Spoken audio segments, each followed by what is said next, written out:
Si God ganito. Iaalaw niya problema, iaalaw niya depression, iaalaw niya struggle. Bakit? In the mind of God, alam ko anak, ipapasa mo.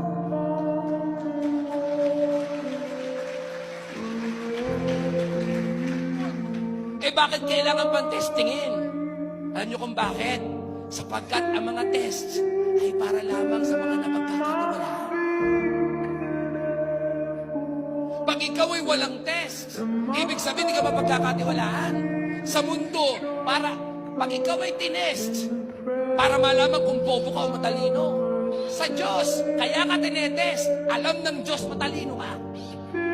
At itong maganda sa Diyos, pag hindi mo kayang ipasa, sabi ng 1 Corinthians, tayo daw po'y natutukso, dumadaan sa uri ng pagsubok. Pero pag hindi mo na alam kung saan lalabas, siya daw po'y magpo-provide ng pinto palabas. Ganon kabuti ang Diyos. Kung sa palagay mo hindi ka papasa, ang gagawin ng Diyos, magbubukas siya ng pinto para pumasa.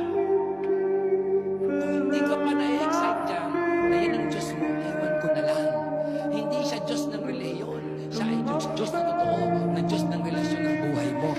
Kaya alam na alam ko, papasa ka. Sabihin mo nga sa katabi mo yan, sabihin mo, alam ko, papasa ka sa mga problemang yan, ipapasa mo yan, ipapasa mo.